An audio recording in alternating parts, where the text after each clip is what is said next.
আবারও শুরু হয়ে গেছে মেলা আমারে গোপালপুরে। প্রতি বছরের মতন এইবারও মেলা দোকানপাট বসেছে। আর মানুষের ভিড় বাপরে বাপ, সেটি আর নাই কইলাম। মোটামুটি সব ধরনের জিনিসপাতির দোকানই বইছে, খাওয়ার দোকান, বাচ্চাদের খেলনা টেলনা থেকে শুরু করে সবকিছুই। আবার আছে গ্রামের ঐতিহ্যবাহী খাবারের দোকানও। মেলাত গেলে দূরের আত্মীয় স্বজন থেকে শুরু করে পুরাতন পরিচিত জনের সাথেও দেখা হয়ে যাচ্ছে।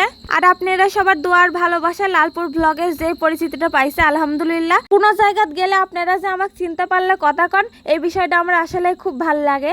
যেহেতু নিজের এলাকাত মেলা হচ্ছে আর বাড়ির পাশেই, তাই ভাবলাম যে একটু যা বেড়াই আসি, সেই জন্যই আর কি যাওয়া।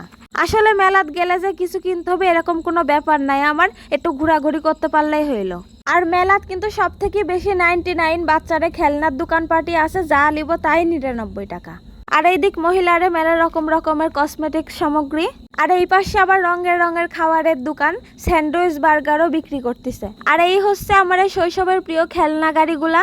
আর এই মেলার ঠিকানাটা হচ্ছে আমার প্রাণ প্রিয় গোপালপুর উচ্চ বিদ্যালয়ের সামনে। এই জায়গাতে আবার জিলাপি মিষ্টি বিক্রি করা হচ্ছে। মেলার সব থেকে আকর্ষণীয় বিষয় হচ্ছে রঙের রঙের আচার পাওয়া যায়, আর খইমুড়ি ছাড়া তো মেলায় জমবি না। আরো আছে বাচ্চাদের প্রিয় খেলনা গ্যাস বেলুন, যার সুতা ছেড়ে দিলে আকাশে উড়ি করতে চলে যায়, খোঁজ থাকে না। আস্তে আস্তে দোকানপাটের সংখ্যাও বাড়তিছে, আগে এত দূর পর্যন্ত দোকানই বসতো না। আর এই মেলাত সব ধর্মের মানুষেরই ভিড় লক্ষ্য করা যায়। জানি একদল পাবলিক এসে কমেন্টে বকাবকি করবি।